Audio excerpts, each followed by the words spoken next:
तर नमस्कार विद्यार्थी मित्र मैत्रिणींनो, विद्यावृक्ष अकॅडमीमध्ये तुमचं पुन्हा स्वागत आहे. तर आपण आपली जी पॉलिटीची पीवायक्यूची सिरीज स्टार्ट केली आहे, त्याचा आज आपण दुसरा भाग बघणार आहोत आणि त्याच्यामध्ये आज 2024चा जो ग्रुप सीचा प्रिलिम्सचा पेपर झालेला आहे त्याची पीवायक्यू अनालिसिस बघणार आहोत. तर ग्रुप सीच्या प्रिलिम्सला सुद्धा 15 क्वेश्चनचं वेटेज आहे पॉलिटीचं. तर आज आपण त्याचं अनालिसिस बघूया. आता कालच्या पेपरमधून तुम्हाला एक लक्षात आलं असेल की कुठले कुठले टॉपिक ग्रुप बीला महत्वाचे आहे आणि ग्रुप सी आणि ग्रुप बी जनरली एकच पॅटर्न फॉलो करता आयोग की पॉलिटी म्हणा किंवा बाकीचेही काही जे काही सब्जेक्ट आपण जीएसचे बघतो त्याचं. आणि राज्यसेवेला थोडं वेटेज म्हणजे मी तुम्हाला काल ज्याप्रमाणे सांगितलं की पॉलिटीला आपल्याला ग्रुप बी साठी कुठल्या ग्रुप बी आणि ग्रुप सी साठी कुठल्या टॉपिकला वेटेज जास्त द्यायचं आणि राज्यसेवेसाठी कुठल्याला द्यायचंय. ठीक आहे, तर चला आज आपला प्रश्न बघूया. तर आजचा पहिला प्रश्न आहे, भारतीय संविधानाच्या कलम 165च्या संदर्भामध्ये राज्य सरकारच्या कायदेशीर सल्लागार कोण आहे. ठीक आहे, तर त्यांनी विचारलं की भारतीय संविधानाचं आर्टिकल 165 विचारलंय, त्याच्या रिलेटेड कोण आहे. आता आपण जेव्हा कालचं पीवायक्यू बघत होतो आपल्याला त्याच्यामध्ये त्यांनी काय विचारलं होतं. आता ऑप्शन बघा काय काय: सॉलिसिटर जनरल, अतिरिक्त सरकारी वकील, महाधिवक्ता आणि उच्च न्यायालयाचे न्यायाधीश. ठीक आहे, आता आपलं एक क्लिक हे झालं पाहिजे की सॉलिसिटर जनरल आणि अतिरिक्त सरकारी वकील याचे तर काही आर्टिकल्स आपण बघितले नाही. आपण जेवढं आतापर्यंत जेवढं आपण पॉलिटीचं बघितलं, सॉलिसिटर जनरल आहे दिलेलं, पण त्याचं अजून आर्टिकल वगैरे सध्या नाहीये. आणि महाधिवक्ता, उच्च न्यायालयाचे न्यायाधीश या दोन ऑप्शन मध्ये तुम्हाला कायदेशीर सल्लागार राज्य सरकारचं विचारलं. आता आपल्याला एक माहिती आहे की उच्च न्यायालयाचे न्यायाधीश असो अथवा सर्वोच्च न्यायालयाचे न्यायाधीश असो, ते सरकारला सल्ला देऊ शकते का नाही. आपल्याकडे कार्यकारी सिस्टीम वेगळी आहे आणि न्यायालयीन सिस्टीम वेगळी आहे, त्याच्यामुळे कोणी कोणाच्या हस्तक्षेप करायला जात नाही. मग उरलं फक्त ऑप्शन महाधिवक्ता. पण त्याही आधी आपल्याला तर पहिले हे, आता काल आपण जे प्रश्न बघितला त्याच्यामध्ये विचारलं होतं की महाधिवक्त्याची नेमणूक कोण करते हे विचारलं होतं. तेव्हा आपण कोण बघितलं की राज्यपाल. मग मी तुम्हाला तेव्हा आर्टिकल पण सांगितलं होतं की 165 आर्टिकल हे महाधिवक्ताशी रिलेटेड आहे आणि 76 आर्टिकल हे महान्यायवादी म्हणजे जे भारतीय लेवलचं पद आहे सर. ठीक आहे, तर ते आर्टिकल 76 रिलेटेड महान्यायवादी आहे आणि महाधिवक्ता जे आहे ते आर्टिकल 165 शी रिलेटेड आहे. त्याचं जे करेक्ट आन्सर असणार आहे ते असणार आहे महाधिवक्ता. आर्टिकल 165 रिलेटेड कोण येतं तर महाधिवक्ता. म्हणजे बघा पीवायक्यू आपण कालच आपण 2024चा पेपर बघितला, तो ग्रुप बी चा होता. ग्रुप सी म्हणजे सेमच टॉपिक आहे, फक्त फिरवून विचारलंय. मग जेव्हा याच्यातून आपल्याला हेच लक्षात येईल की आपण जेव्हा पीवायक्यू अनालिसिस करतो तेव्हा फक्त आपण तेवढं उत्तर करेक्ट कुठलं आहे हे न बघता त्याच्या सराउंडिंगचे जेवढ्या काही हॉरिझॉन्टल आणि व्हर्टिकल डेप्थ पूर्ण जर आपण व्यवस्थित अभ्यास केला तर आपल्याला येणारे प्रश्न आपोआपच आपले सॉल्व्ह होतील आणि आपलं लॉजिक पण डेव्हलप होईल. ठीक आहे, तर आता पुढचा प्रश्न. पुढील प्रश्न आहे की स्टेटमेंट क्रमांक 1, 73व्या घटना दुरुस्ती कायद्याने भारतातील ग्रामीण भागासाठी पंचायत राज व्यवस्थेबाबत घटनेमध्ये भाग 9 समाविष्ट केला आहे आणि 74व्या घटना दुरुस्ती कायद्याद्वारे शहरी स्थानिक स्वराज्य संस्था बाबत घटनेत नवीन भाग 9A आणि 73वी घटना दुरुस्ती भाग 9. ठीक आहे, आता आपण कालच विचारलं त्यांनी पंचायत राज म्हणजे ग्रामसभेला घटनात्मक दर्जा कुठल्या घटना दुरुस्तीद्वारे देण्यात आला आहे हा प्रश्न होता. मग त्याच्यामध्ये आपण काय बघितलं, आपण 73वी घटना दुरुस्ती बघितली आणि 74वी घटना दुरुस्ती बघितली. मी त्याच्यामध्ये तुम्हाला डिफरन्स काय सांगितला की त्याच्यामध्ये कुठले आर्टिकल्स आहे, दोन्ही याच्यामध्ये किती विषय आहे आणि कुठला भाग समाविष्ट करण्यात आलाय. ठीक आहे, मग आता इथे तोच प्रश्न आहे, फक्त थोडा फिरून विचारलाय की 73व्या घटना दुरुस्तीने कुठला भाग समाविष्ट केलाय आणि 74व्या घटना दुरुस्ती. तर हे दोन्ही स्टेटमेंट करेक्ट आहे, कारण 73व्या घटना दुरुस्तीने भाग 9 समाविष्ट करण्यात आलाय आणि 74व्या घटना दुरुस्तीनुसार 9A समाविष्ट करण्यात आलाय. तर ही दोन्ही स्टेटमेंट करेक्ट आहे. पुन्हा मी तुम्हाला सांगते वाटलं तर 243 भाग 9 जो होता तो पंचायत राजशी संबंधित आहे. 73वी घटना दुरुस्ती 1992 त्याच्याद्वारे टोटल तुमचे 243 ते 243 पी आर्टिकल्स आहेत आणि त्याच्यामध्ये तुमचे टोटल 29 विषय येतात. आणि जो भाग 74व्या घटना दुरुस्ती 1992 नुसार जो 9A भाग समाविष्ट करण्यात आलाय त्याच्यामध्ये 243 हो ते 243 ZG पर्यंत आर्टिकल्स आहे. तो नगरपालिकेशी नगरपंचायतशी रिलेटेड आहे. 18 विषय त्याच्यामध्ये टोटल येतात. ठीक आहे, एवढं जरी लक्षात ठेवलं ना तरी कितीही प्रश्न फिरून विचारला तरी आपला प्रश्न आरामात सॉल्व्ह होतो. ठीक आहे, का पुढचा प्रश्न. सर्वोच्च न्यायालयाच्या मुख्यतर न्यायाधीशांच्या संख्येत वाढ करण्यासाठी संसदेतील ठराव ब्लॅकलिस्ट मंजूर करावा लागतो. आता इथे काय विचारलंय की सर्वोच्च न्यायालय त्यांनी सदस्य संख्या विचारली आहे. आता आपल्याला सगळ्यात पहिले तर हे माहित पाहिजे की सर्वोच्च न्यायालयाची जी सदस्य संख्या आणि उच्च न्यायालयाची सदस्य संख्या याच्यामध्ये एक मेन डिफरन्स नेहमी लक्षात ठेवा. आता पहिले तर आपण हा प्रश्न बघूया की त्यांनी विचारले की मुख्यतर न्यायाधीश म्हणजे मुख्य न्यायाधीशाच्या व्यतिरिक्त जे न्यायाधीश असतात म्हणजे सीजेआय सोडून जे न्यायाधीश असतात त्यांच्या संख्येत वाढ करण्यासाठी संसदेमध्ये ठराव किती बहुमताने म्हणजे साध्या बहुमताने, विशेष बहुमताने की निम्म्या राज्यांच्या संमतीसह विशेष बहुमताने की विशेष बहुमत आणि सर्व राज्यांच्या विधिमंडळाच्या सहमतीने असे 4 ऑप्शन्स आपल्याला दिले. त्याचं जे करेक्ट आन्सर आहे ते आहे साध्या बहुमताने. ठीक आहे. कारण तुम्हाला सांगते की सर्वोच्च न्यायालयाची जी मुख्य न्यायाधीशाची व्यतिरिक्त सदस्य संख्या न्यायाधीशांची संख्या आहे ती संसद डिसाईड करते. ती पण साध्या बहुमताने आणि तोच डिफरन्स एक लक्षात असू द्या की हायकोर्टची जी सदस्य संख्या आहे न्यायाधीशांची संख्या आहे ना ते राष्ट्रपती डिसाईड करतात. हे नेहमी लक्षात ठेवा. हा मेन डिफरन्स आहे. तुम्ही याच्यात कन्फ्युजन होऊ देऊ नका की सुप्रीम कोर्टची पण राष्ट्रपती करतात तर नाही ती संसदच करते. ठीक आहे. आणि सध्याची जी न्यायाधीशांची संख्या ती टोटल 34 आहे हे सगळ्यांना माहित असायला पाहिजे. ठीक आहे. टोटल 34 न्यायाधीश आहे. तर हे लक्षात असू द्या की हायकोर्टची राष्ट्रपती डिसाईड करतात आणि सुप्रीम कोर्टची जी आहे ते हे डिसाईड करतात. हायकोर्टची राष्ट्रपती करतात आणि सुप्रीम कोर्टची संसद डिसाईड करते साध्या बहुमताने. हा मेन डिफरन्स आहे. विसरू नका. कन्फ्युजन होऊ शकतं, वाटू शकतं आपल्याला की हायकोर्टची राज्यपाल आणि हे नाही. राज्यपालाला अधिकार नाही, फक्त राज्यपालाचा सल्ला घेतला जातो. ते नियुक्ती करताना सुद्धा मुख्य न्यायाधीशांची, इतर न्यायाधीशांची आणि सदस्य संख्या वाढवताना त्याच्यामध्ये कुठलीही ऑथॉरिटी राज्यपालाला नाहीये. हे कंपल्सरी लक्षात असू द्या. राज्यपालाला फक्त महाधिवक्ता आहे. तर आपले अध्यक्ष असतात एमपीएससीचे वगैरे अशा ज्या ऑथॉरिटीज आहेत त्या आहे. हायकोर्टच्या बाबतीत नियुक्तीचा वगैरे कुठलाही अधिकार राज्यपालाला नाही आहे. एक जरी मुद्दा असला ना कंपल्सरी लक्षात तरी प्रश्न चुकत नाही, कन्फ्युजन होत नाही. ठीक आहे. आता पुढचा प्रश्न. भारतीय राष्ट्रपतीच्या संदर्भात खालीलपैकी कोणते विधान बरोबर आहे? आता राष्ट्रपती संदर्भात दिलंय. ठीक आहे. त्यांनी विधान विचारले की भारतीय राज्यघटनेच्या कलम 58 मध्ये राष्ट्रपती पदासाठीचे वर्णन केले आहे. राष्ट्रपतीने राज्यघटनेचे उल्लंघन केले तर त्यांना महाभियोग पदावरून काढून टाकता येते. आता दोन स्टेटमेंट आपल्या सगळ्यांना माहिती की राष्ट्रपतींनी घटनेचे उल्लंघन केल्यामध्ये त्यांना पदावरून काढण्यात येते. ठीक आहे. हे सगळ्यांना माहिती आहे. आणि भारतीय राज्यघटनेच्या कलम 58 मध्ये आता बघा एक तर पहिले आपल्याला हे क्लिक झालं पाहिजे. सगळ्यात महत्वाचं तुम्हाला एक कंपल्सरी सांगते. कंबाईनच्या आता आजकाल तर राज्यसेवेमध्ये सुद्धा सिंगल वन लाईनर कधी कधी डिरेक्टली आर्टिकल विचारतात. तुम्ही मागच्या वर्षीचा राज्यसेवेचा जर पेपर बघितला, पॉलिटीचे प्रश्न जर बघितले ना तुम्हाला एक काय लक्षात येईल की काय विचारलंय डिरेक्टली आर्टिकल त्याच्यात पण विचारलंय. एक सिंगल वन लाईनर प्रश्न आहे. आर्टिकलचे 4 ऑप्शन्स आहेत. सेम पॅटर्न कंबाईनला पण आहे. म्हणजे फॅक्ट्स जर आपण बघायला गेले तर आपल्याला राज्यसेवेला पण बघायला मिळतात आणि कंबाईनला पण बघायला मिळतात. आता बघा याच्यामध्ये त्यांनी काय आर्टिकल दिलंय ते एक नेहमी लक्षात ठेवायचं की राष्ट्रपती पदाशी रिलेटेड कुठले कुठले आर्टिकल्स आहेत. तर कंपल्सरी लक्षात असू द्या आर्टिकल 52 ते आर्टिकल 61.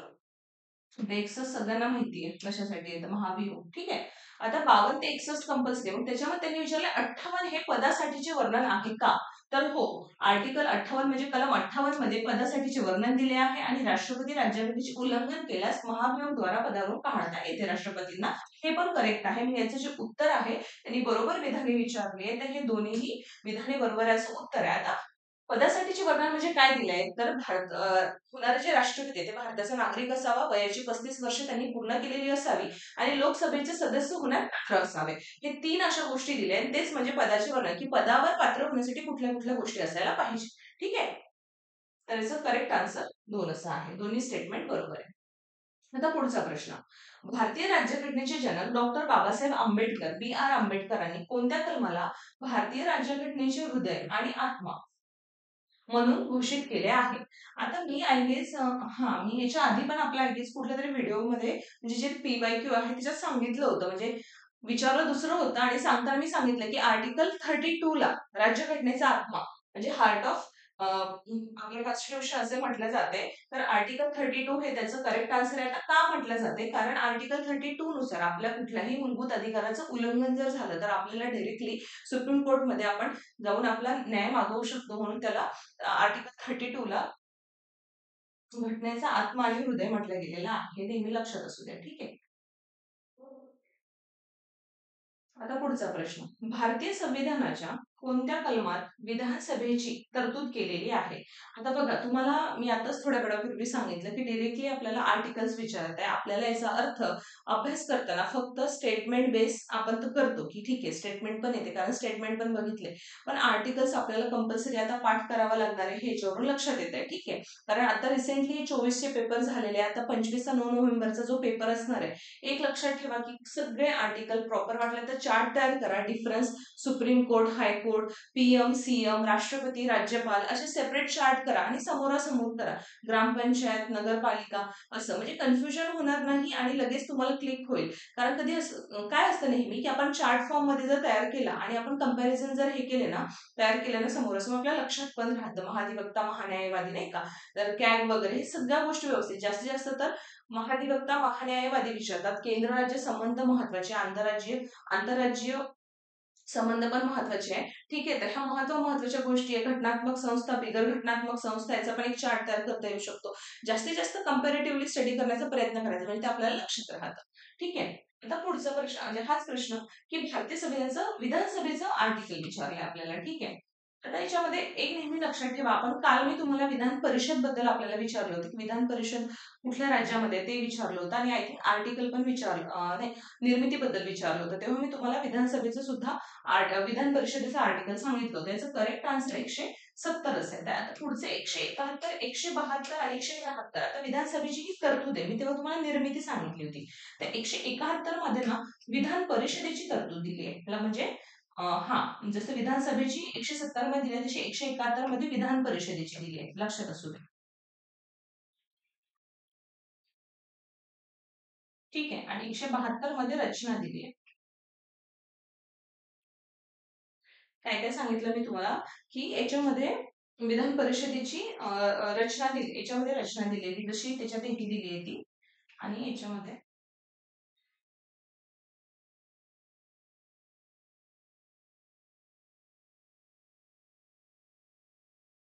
हा, बरोबर आहे. तर 171 मध्ये जे आहे, 170 मध्ये विधानसभेची तरतूद आहे, 171 मध्ये विधान परिषदेची रचना, त्याच्यात 170 मध्ये विधानसभेची रचना दिली आहे. तर एवढं जरी लक्षात ठेवलं ना तरी काही प्रॉब्लेम नाही. आणि 171 जे आहे ना, याच्यामध्ये पात्रता दिली आहे सदस्यांची, हे लक्षात असू दे.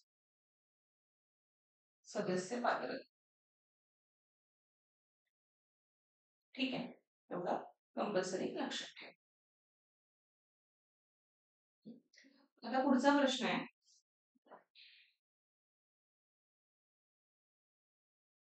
कोणती अनुसूची केंद्र आणि राज्यांमधील अधिकारांच्या विभाजनाशी संबंधित आहे?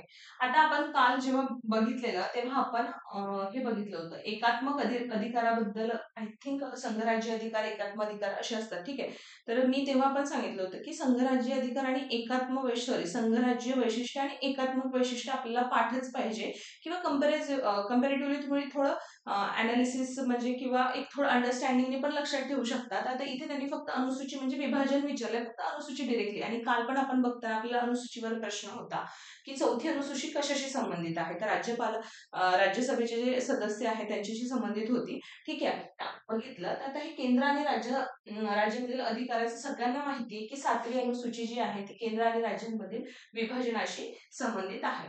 तर हे मग याच्यावरून एकदा हे लक्षात आलं की आपल्याला अनुसूची कंपल्सरी पाठ पाहिजे. जसं आज 7वी विचारलं तशी बाकीच्या पण विचारू शकतात, मग कंपल्सरी त्या पाठ करायच्या. ठीक आहे, आता पुढचा प्रश्न, भारतीय संविधानाच्या खालीलपैकी कोणत्या कलमाद्वारे पंचायतीमध्ये महिलांना आरक्षणाची तरतूद करण्यात आली आहे? ठीक आहे, आता बघा, काल सांगताना मी तुम्हाला हे सांगितलं होतं की आपल्याला खूप जास्त महत्वाचं आहे ग्रामपंचायत म्हणजे पंचायत राजची रचना.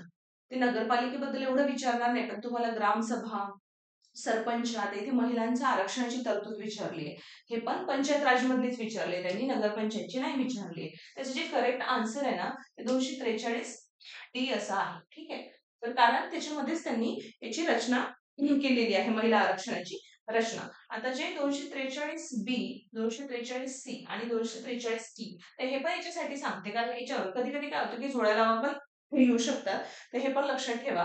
तर इथे 243 मध्ये पंचायतची स्थापना म्हणजे ग्रामपंचायतची स्थापना हे दिलेलं आहे.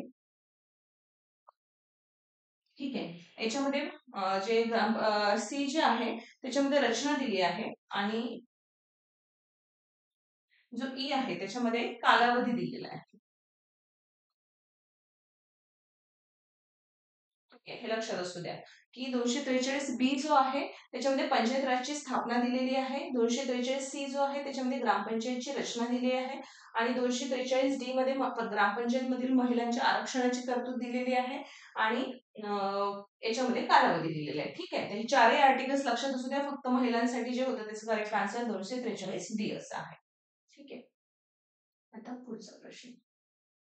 भारतीय राज्यघटनेच्या संघराज्य वैशिष्ट्यांमध्ये खालीलपैकी कशाचा समावेश होत नाही? बघा, आताच सांगितलं तुम्हाला की आपल्याला वैशिष्ट्य सुद्धा पाठ करावे लागणार आहे. ठीक आहे, मग त्याच्यावर कसेही फिरून प्रश्न विचारू शकतात. आता सगळ्यांना माहिती आहे की संघराज्य वैशिष्ट्य आणि एकात्मक, तर त्यांनी इथे विचारलंय की संघराज्य वैशिष्ट्य कुठले नाही असं विचारलंय. कुठले आहे विचारल्यानंतर कुठले नाही, तर एकच काय लक्षात ठेवायचं ना कधी पण की संघराज्य म्हटलं ना तर संघराज्य म्हणजे काय असतं की डिवाइड, एक सेंट्रल आणि स्टेटमध्ये म्हणजे केंद्र आणि राज्यांमध्ये जिथे विभागणी झाली एखाद्या याच्यामध्ये तिथे ते झाले संघराज्य आणि फक्त एकच एकेरीच असेल तर ते झाले एकेरी वैशिष्ट्य. मग आता याच्यामध्ये काय दिसते? अखिल भारतीय सेवा पहिलं ऑप्शन आहे, दुसरं आहे एकेरी न्याय व्यवस्था, तिसरं आहे स्वतंत्र न्याय व्यवस्था आणि अधिकारांची विभागणी, असे 4 ऑप्शन आहे. आपण पहिलं बघूया अखिल भारतीय सेवा. तर अखिल भारतीय सेवा म्हणजे युपीएससी साठी आपण जे IAS IPS जे आपल्या पोस्ट असतात IFS वगैरे, ती अखिल भारतीय केंद्राची आहे. मग त्याची विभागणी झाली आहे का? नाही. ती फक्त कोण म्हणजे कशाच्या अंडर येते? तर फक्त केंद्राच्या येते. ठीक आहे, तिथे स्टेटचं काही आहे का? नाही. मग म्हणून ही एक झालं संघराज्य वैशिष्ट्य, एक हे येत नाही. दुसरं आहे एकेरी न्यायव्यवस्था. हो, आपली न्यायव्यवस्था ही एकेरी, आपल्यावर सर्वोच्च कोण आहे? सुप्रीम कोर्टच आहे. हायकोर्ट जरी राज्यांमध्ये काम करत असलं तरी सुप्रीम कोर्टच्या आदेशाचं उल्लंघन करू शकत नाही. म्हणून न्यायव्यवस्था सुद्धा आपली एकेरी आहे. आणि नंतर आहे स्वतंत्र न्यायव्यवस्था. ठीक आहे, आता स्वतंत्र न्यायव्यवस्था हे जे आहे हे संघराज्य वैशिष्ट्य येते. कारण आपल्याला माहिती आहे की संघराज्य जी राज्यघटना किंवा संघराज्य घटना हे जे वैशिष्ट्य आहे हे अमेरिकेमध्ये आढळते. मग तिथे सेंट्रलचं वेगळं न्यायव्यवस्था स्टेटची आहे, तिथे कोणी कोणाशी हस्तक्षेप करू शकत नाही. म्हणून हे जे आहे हे संघराज्य वैशिष्ट्य येतं. फक्त हे अखिल भारतीय येत नाही, हे एकेरी येत नाही, हे संघराज्य येते. आणि अधिकाराची विभागणी जिथे आली तिथे संघराज्य आलं. अधिकाराची विभागणी म्हणजे जसं आपण केंद्राच्या सूचीमध्ये बघतो. ठीक आहे, केंद्र सूचीमध्ये येणाऱ्या गोष्टी ते केंद्राचे अधिकार आहे, राज्य सूचीमध्ये येणाऱ्या म्हणजे आपली इथे विभागणी केलेली आहे अधिकारांची, म्हणून ही पण संघराज्य आहे. म्हणजे हे जे 2 आहे हे संघराज्य नाहीये, कारण इथे जे आहे ते पूर्ण जे कंट्रोल आहे ते सेंट्रलचं आहे. ठीक आहे, म्हणून हे नाही येणार. आणि न्यायव्यवस्थेमध्ये सुप्रीम कोर्ट येतं आपलं हायर. ठीक आहे, त्याच्यामुळे जे करेक्ट आन्सर ते फक्त ए आहे, बी असं असणार आहे. हे संघराज्य वैशिष्ट्य नाही. आता पुढचा प्रश्न. भारतीय राज्यघटनेच्या कलम 243 प्रमाणे प्रत्येक ग्रामपंचायत त्या वेळी अंमलात असलेल्या कोणत्या कायद्याद्वारे ती तत्पूर्वीच विसर्जित झाली नसेल तर ब्लँक प्लेस 5 वर्षापर्यंत अस्तित्वात राहील. आता बघा, आताच आपण 243 बघितलं. मी तुम्हाला फक्त त्यांनी महिलांची तरतूद विचारली होती ग्रामपंचायतमध्ये, तर मी तुम्हाला बाकीचे पण आर्टिकल सांगितले. तर त्याच्यामध्ये बघा 243 जो विचारलाय त्याच्यामध्ये मी तुम्हाला सांगितलं की तो कालावधीशी रिलेटेड आहे. ठीक आहे, बघा लगेच प्रश्न आला सेमच पेपरमध्ये. ठीक आहे, आता बघ, आता इथे पण हे पण ग्रामपंचायतशी रिलेटेड विचारलंय त्यांनी. ग्रामपंचायत त्यावेळी अंमलात असलेल्या कोणत्याही कायद्यांद्वारे तत्पूर्वीच विसर्जित झाली नसेल तर पहिलं आहे निवडणूक निकाल जाहीर झाल्याच्या दिनांकापासून 5 वर्ष पर्यंत राहील. जाहीर झाल्याच्या दिनांकापासून राहील. नंतर तिच्या निवडणुकीनंतरच्या पहिल्या बैठकीकरता नियत केलेल्या दिनांकापासून आणि पंचायत निवडणुकीच्या नंतर सुरू होणाऱ्या पहिल्या आर्थिक वर्षापासून. सगळ्यांना माहिती की निवडणुकीनंतर जी पहिली बैठक होते त्याच्यानंतरच नियत केलेल्या दिनांकापासून त्याचा 5 वर्षाचा कालावधी असतो. हे एकदम बेसिक प्रश्न होता, फक्त आपल्याला व्यवस्थित स्टेटमेंट वाचायचे, व्यवस्थित विचार करूनच, कारण लँग्वेज कधी कधी समजत नाही ऐवजी त्याच्यासाठीच PYQ ची वारंवार प्रॅक्टिस करायची, जेणेकरून आपल्याला ते समजायला इझी जाईल. परमानंद, आता पुढचा प्रश्न आहे की परमानंद कटारा विरुद्ध युनियन ऑफ इंडिया हे प्रकरण खालीलपैकी कुठल्या बाबीशी संबंधित आहे? आता हे फार जुनी खटला आहे, हा जुना एकदम रिसेंट नव्हता, पण तरी आयोगाने प्रश्न टाकला. ऍक्च्युली हा प्रश्न असे एक्सपेक्ट नसतात, पण कधी कधी काय होतं की एखादे 1-2 प्रश्न असे असतात की आपल्याला एक्सपेक्ट जनरली नसतात. पण आता हा जो खटला आहे ना हा 1989चा खटला आहे. ठीक आहे, हे लक्षात असू द्या. तर त्यांनी हे विचारले की हा कशाशी संबंधित होता. ऑप्शन दिले वैद्यकीय निगा, बँकिंग, शिक्षण आणि पर्यावरण. त्याचं जे करेक्ट आन्सर आहे ना ते वैद्यकीय निगा आहे. तर हा खटला याच्याशी रिलेटेड होता की झाल्यानंतर अपघातग्रस्त जे नागरिक असतात त्यांचे त्वरित वैद्यकीय उपचार व्हावा, म्हणजे जे फॉर्मॅलिटीज आपण बऱ्याचदा बघतो की आपण एखाद्या मूवीमध्ये किंवा सिरियलमध्ये बघतो की एखाद्या व्यक्तीचा अपघात झाला असेल किंवा कोणी काही हे म्हणजे खूप मेजर इंजुरी असेल तरी पोलीस डॉक्टरचं असं म्हणणं असतं की जोपर्यंत पोलिसांची प्रक्रिया पूर्ण होत नाही किंवा पोलीस येत नाही तोपर्यंत उपचार होणार नाही. मग अशा वेळी काय होतं की त्या व्यक्तीचा जीव पण जाऊ शकतो. मग त्याविरुद्धच तो खटला होता की पोलिसांची प्रक्रिया पूर्ण होण्याच्या आधीच त्याच्यावर उपचार सुरू व्हावा आणि याच्यासाठी त्यांनी आर्टिकल 21 चा हे दिला होता, बेस दिला होता. कारण आपल्याला माहितीच आहे आर्टिकल 21. तर त्याचा तो बेस दिला होता आणि तो वैद्यकीय निगा म्हणजे अपघातग्रस्त नागरिकांना त्वरित उपचार मिळावे यासाठी ते स्पेशल तो खटला होता. 1989चा. आता पुढचा प्रश्न आहे. खालील व्यक्तीपैकी कोण कॅबिनेट मिशनचे सदस्य नव्हते? आता आपल्या सगळ्यांना माहिती की आपला जो घटना निर्मिती चॅप्टर आहे त्याचा जो बेसच आहे किंवा त्याची सुरुवातच आहे त्याच्यामध्ये आपण सगळे मिशन त्याच्यानंतर कशी प्रक्रिया किंवा संविधान सभेची निर्मिती कुठले कुठले मिशन आले भारतामध्ये त्यांनी कशा कशा प्रकारे मंजुरी दिली किंवा कशी घटना सभेची निर्मिती झाली ह्या सगळ्या गोष्टी आपण त्याच्यामध्ये बघतो. ठीक आहे. तर त्यांनी कॅबिनेट मिशन तर भारतामध्ये 3 गोष्टी जेव्हा आपली ही जी झाली संविधान सभेची जेव्हा निर्मिती झाली ना, तेव्हा 3 गोष्टी त्याच्यामध्ये होऊन गेल्या. तर त्याच्यामध्ये पहिला होता, एक होता ऑगस्ट प्लॅन होता. याला ऑगस्ट योजना असंही म्हणतात. ठीक आहे. दुसरं क्रिप्स मिशन होतं.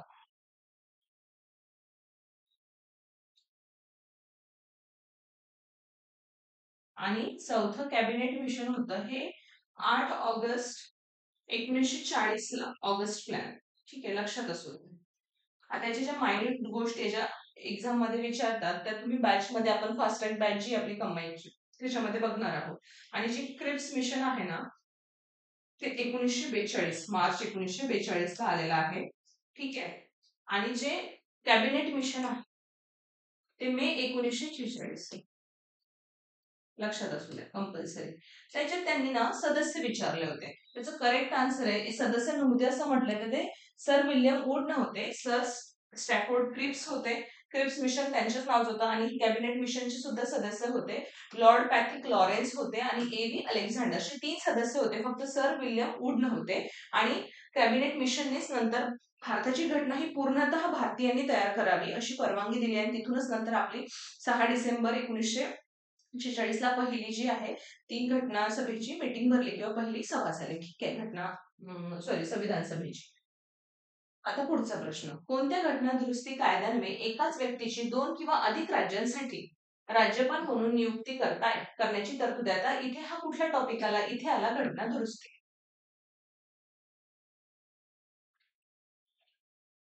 ठीक आहे. आता घटना दुरुस्ती त्याचं जे करेक्ट आन्सर आहे ते आहे 7वी घटना दुरुस्ती कायदा 1956.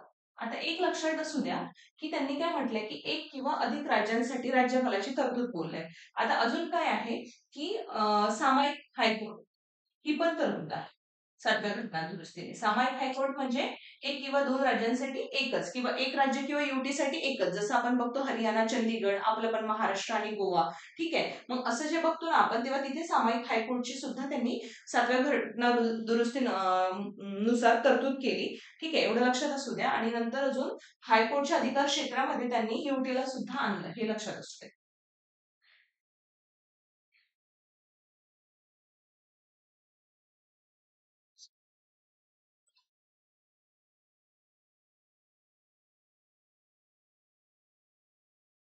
क्षेत्रामध्ये त्यांनी युटीला सुद्धा आणलं. आता पहिली घटना दुरुस्ती सगळ्यांना माहिती आहे की 90 परिशिष्ट पहिल्या घटना दुरुस्तीने ऍड केले होते.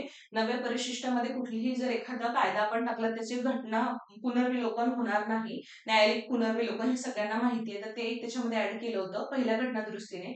24वी जी घटना दुरुस्ती होती ना ते याच्याशी रिलेटेड आहे की आपले जे हे आहे घटना दुरुस्तीचं जे विधेयक असतं त्याला राष्ट्रपती कंपल्सरी मंजुरी म्हणजे राष्ट्रपतीकडून कंपल्सरी मंजुरी मिळणार म्हणजे त्यांना ते पारित करावंच लागेल.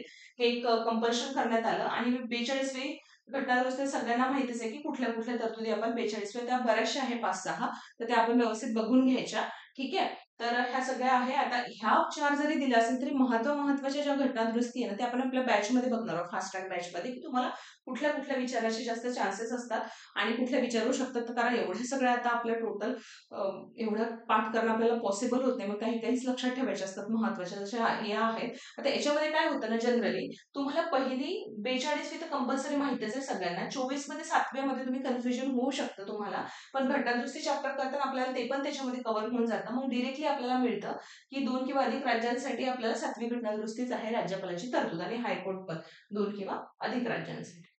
आता पुढचा प्रश्न, याच्यात त्यांनी जुळ्या दिलाय, आपल्याला आर्टिकल दिले आहे मूलभूत अधिकाराचे आणि त्याच्यात यादी दिली आहे की त्याच्यासाठी कुठल्या तरतुदी आहे.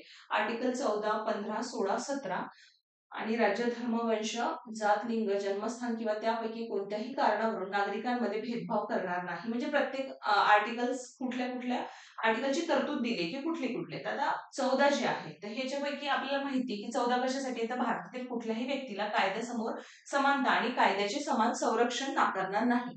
त्याचं ऑप्शन जे पहिल्या याचं 14 याचं ते आहे 4 नंबरचं. 15 जे आहे ते राज्य, धर्म, वंश, जात, लिंग, जन्मस्थान या कुठल्याही कारणावरून भेदभावास मनाई आहे.